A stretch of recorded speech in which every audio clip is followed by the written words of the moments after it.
বিকাশ করছে, যা ইনসাফ করছে তৃণমূল কংগ্রেস করছে, দেখা যাচ্ছে তো। শেখ শাহজাহানের বাগানবাড়ি দেখতে পাচ্ছে তো মানুষ, 100 বিঘের বাগানবাড়ি। মানুষ ভয়মুক্ত হয়ে প্রকাশ্যে এসে বলছে কিভাবে সরকারি পাট্টা পাওয়া জমিকে কেড়ে নিয়ে সেখানে তার প্রাসাদোপম অট্টালিকা তৈরি হয়েছে, কোনো জায়গায় ভেড়ি তৈরি করে দেওয়া হয়েছে, মানুষ তো দেখছে। আজকে উনি ইনসাফ, সবকা সাথ সবকা বিকাশের প্রশ্ন তুলছেন। রাজ্যে ইডির অফিসার আক্রান্ত হচ্ছে, নদী পেরিয়ে পালিয়ে গিয়ে সন্দেশখালীতে আশ্রয় নিতে হচ্ছে, সাংবাদিকদের মারা হচ্ছে। ইডি সিবিআই নয়, বাদই দিলাম, ওরা মনে করে ওটা বিজেপি। এই যে সাংবাদিকদের মারা হলো, তাদের ক্যামেরা পার্সনের ক্যামেরা ভাঙা হলো, গাড়ির চালক নিরীহ তাকে পর্যন্ত মারা হলো, গাড়ি ভেঙে দেওয়া হলো, একটা শব্দ বলেছেন, নিন্দা করেছেন। এই সমস্ত তৃণমূলের তৈরি করা কাজ। তৃণমূলকে মানুষ চিনেছে। আমাকে 21-এ এবং 23-এ দল সামনে থেকে নেতৃত্ব দিতে বলেছিল, করেছি।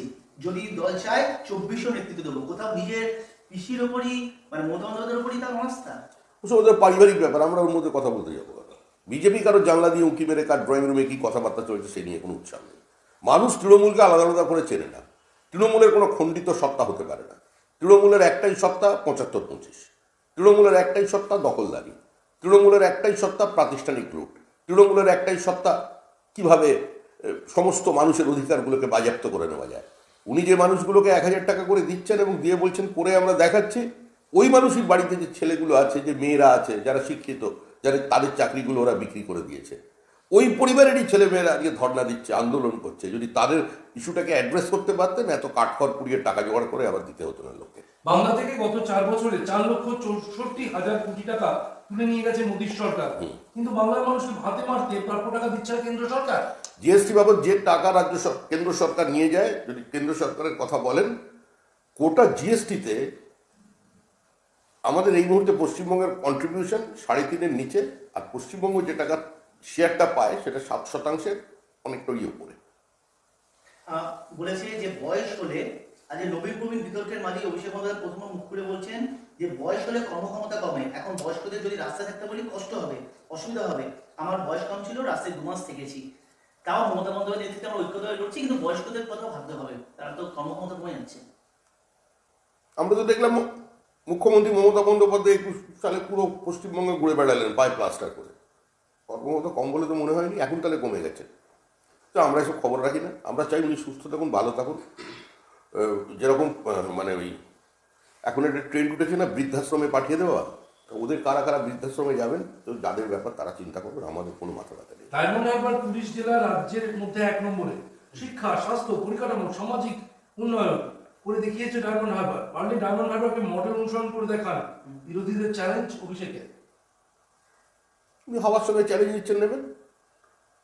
আমাদের এরকম কোনো চ্যালেঞ্জ নেওয়ার প্রয়োজন নেই, কারণ আমরা বিরোধী দলের পার্টি অফিসকে ভেঙে দেবো না। বিরোধী দলের পার্টি অফিস, বিজেপি ওখানে পরিবর্তন হলেও ডায়মন্ড হারবারে তৃণমূল কংগ্রেসের অফিস থাকবে। আমরা কোনো তৃণমূল কংগ্রেসের সভাপতিকে, তৃণমূল কংগ্রেসের নির্বাচিত জনপ্রতিনিধিকে প্রকাশ্য দিবালোকে পুলিশের সামনে পিটিয়ে মেরে ফেলবো, এ ধরনের কোনো পরিকল্পনা বা কর্মসূচি আমাদের নেই। আজকে আর কথা বলছেন যে আমাকে দল যে দায়িত্ব দিয়েছে আমি পালন করার চেষ্টা করেছি।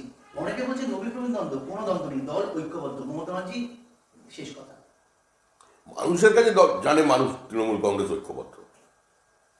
মানুষ জানে কুন্তল ওখানে আছে, এদিকে পার্থ চ্যাটার্জি আছে, ওদিকে জ্যোতিপ্রিয় মল্লিক আছে, ওখানে শেখ শাহজাহান আছে, তার ভাই আলমগীর আছে দুর্গ সামলানোর জন্য।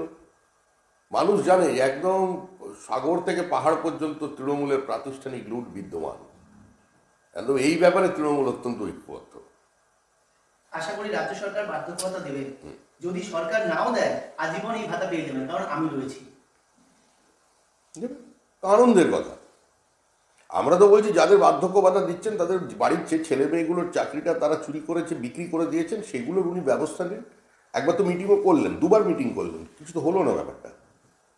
রাজ্য সরকারি কর্মচারীদের পেনশনটা সঙ্গে সঙ্গে তাদের ডিএর ব্যবস্থা করুন, বাড়ান ডিএটাকে, এসব কাজ করুন। 40,000 ছেলে মেয়ের চাকরি বিক্রি হয়েছে স্কুলে, সেখানটার প্রতিকার করুন। মিউনিসিপ্যাল সার্ভিসে 2200 চাকরি বিক্রি করে দিলেন ওভার দ্য কাউন্টার, সেটা দেখুন। মানুষের প্রাপ্য চাকরি, মানুষের অধিকারগুলোকে যদি দিতে পারেন, আবাস যোজনার দুর্নীতিটা যদি বন্ধ করতে পারে, আবাস যোজনায় যে তৈরি হচ্ছে সেই ঘর থেকে টাকা নেওয়া স্থানীয় জনপ্রতিনিধি বন্ধ করতে পারবেন, সব ঠিক হয়ে যাবে। টাকা তো প্রচুর, এক একজন প্রধানের বাড়ি দেখুন না। দেশে প্রায় 8 কোটি মানুষের বয়স 60 বছরের বেশি। 8 কোটি প্রবীণ মানুষকে ভাতা দিতে পারে না কেন্দ্র। প্রধানমন্ত্রী 8 কোটি মানুষকে ভাতা না দিয়ে নিজের জন্য প্লেন কেনেন। যতদিন বেঁচে থাকবো ততদিন আমরা কাজ করে যাব, পারলে জেলে ঢোকা। শুধু তৃণমূল সমর্থক নয়, বিজেপি, সিপিএম, কংগ্রেস সবাইকে তো ভাতা দিলাম। দেখুন, সবার সব কথার কোনো উত্তর হয় না। ভাঙা রেকর্ডের মতো একই কথা বলে যাচ্ছেন। এই প্লেনের গল্প বলেছিলেন গিয়ে বিভিন্ন রাজ্যে, ফলাফল প্রত্যেকের জানা। যারা এসব কথা বেশি বলতেন, এই তত্ত্বের বিরোধিতা বেশি করতেন, সেই সিপিআইএমকে পশ্চিমবঙ্গে শূন্য করে দিয়েছে। একটু সময়ের অপেক্ষা, কয়েকটা দিন সবাই আছেন, একটু যা হোক গরম বক্তৃতা দিয়ে নিন, সময় ফুরিয়ে আসছে, তৃণমূলকে মানুষ বিসর্জন দেবে। আমার শেষ কোশ্চেন, আজকে সরাসরি আপনাদের কথা করেছে যে বিজেপির ছোট বড় নেতারা আসুক, আমার বিরুদ্ধে দাঁড়াক। অনেকেই আমার এখানে তুলে নিয়ে গেছে, কাউকে গ্রেপ্তার করে আমাকে হারাতে পারবে না। আমি 3,22,000 মার্জিন ছিল, এবার 4 লক্ষ করে দেখাবো। বিজেপিতে এখনো কে লড়বে ঠিক করেনি। বিজেপি এমন কোনো গুরুত্বপূর্ণ নেতা ওনাকে মনে করে কিনা সেটা তো আমার জানা নেই। যদি মনে করতো তারা 1 বছর আগেই প্রার্থীর নাম ঘোষণা করে দিত যে উনি অপরাজেয়। তবে গতবারে যেভাবে লোকসভা নির্বাচন হয়েছে, যে সামাজিক অবস্থা তৈরি করা হয়েছিল, সেটা এবারে হবে না। এবারের নির্বাচনটা ওনার পক্ষে কেকওয়াক হবে না। উনি যেটা হিসেব দিয়েছেন, তাদের 76,120 জনকে রেজিস্ট্রেশন অনুযায়ী বিভিন্ন ক্যাম্পে তারা বার্ধক্য ভাতা দেবেন, এবং এই 1,000 টাকা দেওয়া হচ্ছে তাদেরকে। 16,380 জন স্বেচ্ছাসেবক আইডেন্টিফাই করেছেন, তারা এই টাকাটা দিচ্ছেন। এখন প্রশ্ন উঠছে যে অভিষেক বন্দ্যোপাধ্যায়কে কেন দিতে হবে? কেন সরকারের রাজ্য, যদি তারা চান রাজ্য সরকারের পক্ষ থেকে কেন দেওয়া হচ্ছে না? কেন শাসক দলের পক্ষ থেকে দেওয়া হচ্ছে? সরকারটাই তো অভিষেক বন্দ্যোপাধ্যায়, তিনি দলের উত্তরাধিকারী। তিনি একটু তাড়াহুড়ো করছেন বলে নবীন প্রবীণ দ্বন্দ্ব এসেছে, তাহলে তিনিই তো মালিক। এটা তো আমার বাংলা, এটা তো জয় বাংলা, এটা তো বিশ্ব বাংলা, লোগোর মালিক উনি, তো উনি তো দেবেন। উনি যা, সরকারও তাই, সমান্তরাল সরকার চলছে। সুতরাং উনি দেওয়া আর সরকার দেওয়া তো একই। তৃণমূল তো মনে করে সরকারটা তাদের। তিনি বলেছেন যে আমি আশা করব রাজ্য সরকারও এই ভাতার ব্যবস্থা করবে। আমি কথা দিয়েছিলাম, আমি ভাতা দিলাম, কেন্দ্রের উপর ভরসা করে আমরা চলি না। ভারতবর্ষে আর কোথাও কোনো দল এটা করতে পেরেছে? পারেনি। 4 লক্ষ মানুষ সহ প্রায় 17 লক্ষ মানুষ এক ডাকে অভিষেকে ফোন করেছে। প্রায় 10 বছর ধরে আমরা দুর্গাপুজো কমিটিগুলোকে সাহায্য করছি। এই যে আশা করবো রাজ্যের সরকার আগামীতে দেবে, আর যেখানে ধূপগুড়িকে মহকুমা করার ক্ষেত্রে তিনি সিদ্ধান্ত জানিয়ে দেন, সেখানে রাজ্য সরকারের প্রতি আজকে আশা দেখাচ্ছেন অভিষেক। না, এসবের চুলচেরা বিশ্লেষণ সংবাদ মাধ্যমে হতে পারে, এগুলো নিয়ে সংবাদ মাধ্যম বা কিছু মানুষ ব্যস্ত থাকতে পারে। বিজেপির এতে কোনো আগ্রহ, কোনো উৎসাহ নেই। আমরা এটা জানি যে যেভাবেই হোক সরকারটা সমান্তরালভাবে বাইরে থেকে চালনা করা হচ্ছে। এখন ওদের আভ্যন্তরীণ কি দ্বন্দ্ব আছে, সংঘাত আছে, এটা পুরোটাই নাটক, সেটা ওরা বলতে পারবেন। আর মূল বিষয় যেটা, যে তৃণমূল কংগ্রেস দেবে না, প্রশ্ন তো এটা নয়। মুখ্যমন্ত্রীও বলেছিলেন 100 দিনের কাজের ব্যবস্থা প্রত্যেক ডিপার্টমেন্টকে বলে দিয়েছে, হয়ে যাবে। সে কাজ তো হয়নি, দেখা যায়নি। আর ওরা যে গেলেন ঢাকঢোল পিটিয়ে দিল্লিতে, হলো কি? প্রধানমন্ত্রীও বলেছিলেন যে 2 জন কেন্দ্রীয় সরকারের সেক্রেটারি আর 2 জন এখানকার 2 সচিব, এরা 4 জন সচিব মিলে বসে সব ঠিকঠাক হবে। সেটা কত দূরে হলো সেটা তো কেউ জানে না। আজকে একটা কথা বললেন যে 15 দিনের মধ্যে ব্যবস্থা নেওয়ার কথা ছিল, 15 দিনের মধ্যে ব্যবস্থা নেই। দলের প্রতি একটা আশা প্রকাশ বলে এবার ডায়মন্ড হারবার থেকে দেখাবো কি করতে হতে পারে। যদি আগামী 3 মাসের মধ্যে টাকা না মেলা যায়, তাহলে আমি ডায়মন্ড হারবার থেকে দেখিয়ে দেবো যে কেন্দ্রের বিরুদ্ধে কি করা যেতে পারে। 100 দিনের টাকা মুখ্যমন্ত্রী গিয়েছিলেন প্রধানমন্ত্রীর কাছে, তিনি বললেন 15 দিন হয়ে গেল, কোনো হেলদোল তো দেখছি না, আর 2 মাস সময় দিলাম, নাহলে ডায়মন্ড হারবার থেকে যা করার করে দেখিয়ে দেবে। আরে তোদেরই তো সরকার চলে আসছে শুনছি, নরেন্দ্র মোদী তার কমাস, তারপরেই তো তৃণমূলের প্রধানমন্ত্রী, তখন সব ঠিকঠাক করে নেবেন। এই সরকারের আমলে টাকা পেতে গেলে হিসাব দিতে হবে, আর্থিক স্বচ্ছতা রাখতে হবে। এই বিষয়ে সরকার বদ্ধপরিকর, এবং এখানে 0 টলারেন্সের নীতি আছে কেন্দ্র সরকারের। মোদী আপনাদের বলেছেন বছরে 2 কোটি চাকরি, 15 লক্ষ টাকা অ্যাকাউন্টে দেওয়ার স্বপ্ন দেখেছেন, কিন্তু কিছুই করেনি। আমরা যা বলি করে দেখাই। আগেরবার 3,22,000 ব্যবধানে জিতেছিলাম, এবার 4 লক্ষ করতে হবে। ডায়মন্ড হারবার শুধু বাংলা নয়, ভারতবর্ষের যেন 1 নম্বরে থাকে। 4 লক্ষ ব্যবধান চাই, জানিয়ে দিলেন অভিষেক। উনি নিজেই চ্যালেঞ্জ করছেন, নিজেই তার উত্তর দিচ্ছেন। কি বলবো বলুন? উনি যদি 4 লক্ষ ভোটে জিততে পারেন, এটা যদি মডেল হতে পারে, মানুষ সবটাই শুনছে, সবটাই দেখছে, ঠিক সময় মানুষ তার কাজ করে যাবে। শীতের দুপুরে অনেক সভা করছেন, কেউ ইনসাফ বলছেন, কেউ ন্যায় বলছেন, অনেক কিছু, কেউ সবকা সাথ সবকা বিকাশ বলেন। যে যাই বলে আমরা সবকটা করে দেখাই। এটাই আমাদের ইনসাফ, এটাই আমাদের ন্যায়, এটাই আমাদের सबका साथ सबका विकास আজকে ডায়মন্ড হারবার যা করে দেখালো। ইনসাফ করেছেন তো, সরকারি কর্মচারীদের ডিএ নিয়ে ইনসাফ করেছেন, 40,000 চাকরি বিক্রির ক্ষেত্রে ইনসাফ করেছেন, মিউনিসিপ্যাল সার্ভিসে ইনসাফ করেছেন, সরকারের 5 লক্ষ শূন্যপদকে ধ্বংস করে ইনসাফ করেছেন, একজনের পর একজন অন্তত চিহ্নিত প্রতিষ্ঠিত কারাপ্ট অফিসারদের এখনো পর্যন্ত রিটায়ারমেন্টের পরে বসিয়ে রেখে ইনসাফ করেছেন, বিভিন্ন সরকারি আমলাদের সম্পূর্ণ সিনিয়রিটিকে অস্বীকার করে ওপরে এনে বসিয়ে দিয়ে ইনসাফ করছেন। ইনসাফ তো তৃণমূলের চলছে, তৃণমূলের কাছে ইনসাফের সংজ্ঞাটা কি সেটা তো মানুষ জানে। সেলিম আজকে বলেছেন আজকে দাঁড়িয়ে বাঙালিকে বাংলাদেশি, বাংলাদেশিকে রোহিঙ্গা দেশদ্রোহী সাজানোর একটা চেষ্টা চলছে।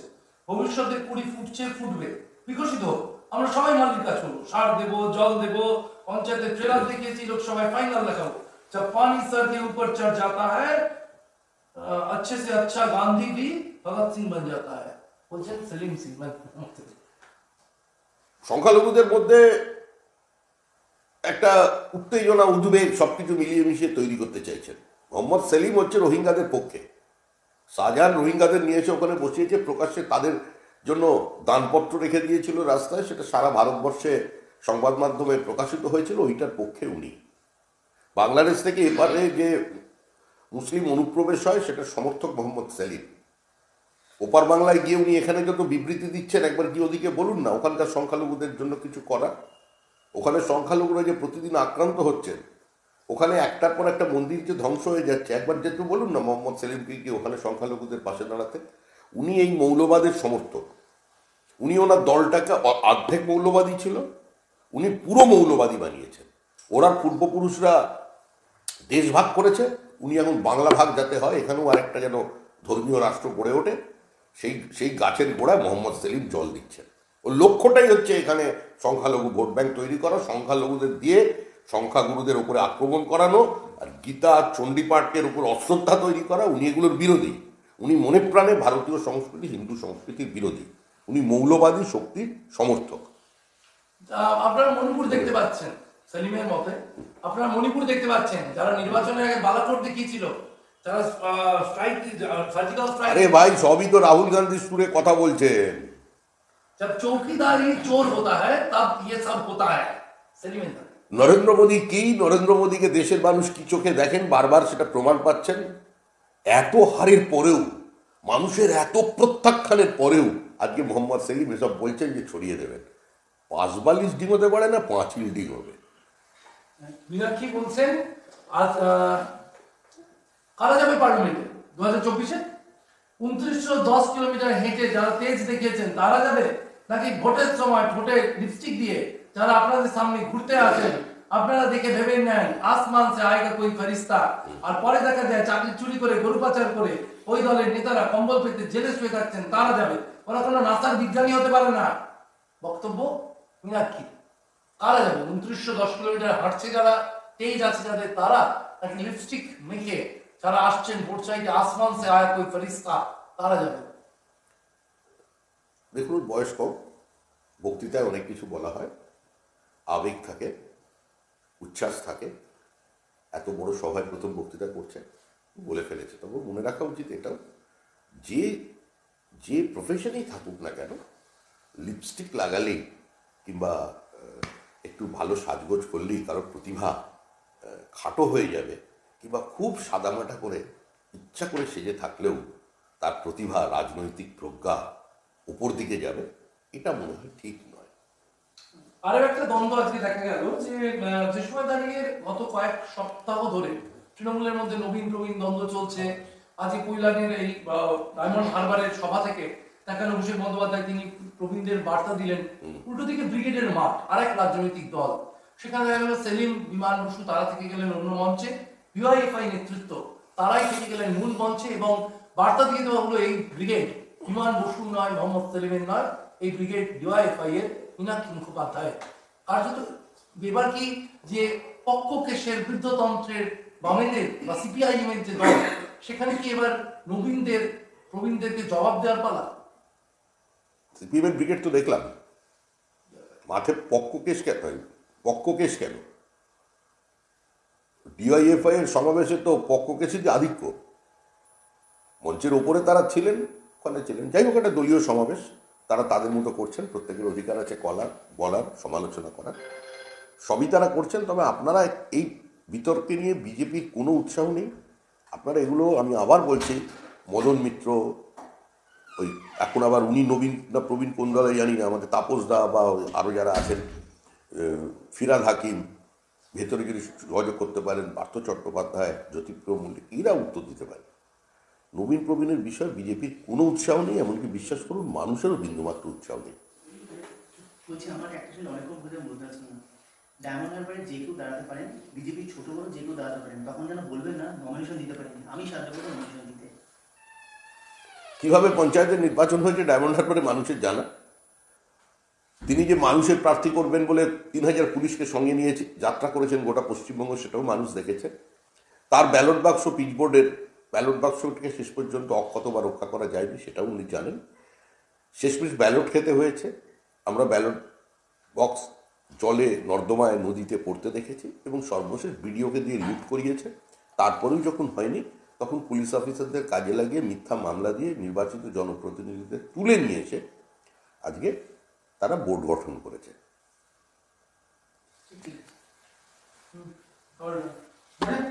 সন্দেশখালীর নিউজ করো না, সন্দেশখালী তৃণমূলের জনপ্রতিনিধি, মানে তৃণমূল কোরাঘাটি পঞ্চায়েতের 2জন সদস্য, তৃণমূলের সদস্য, ঘর ছাড়া।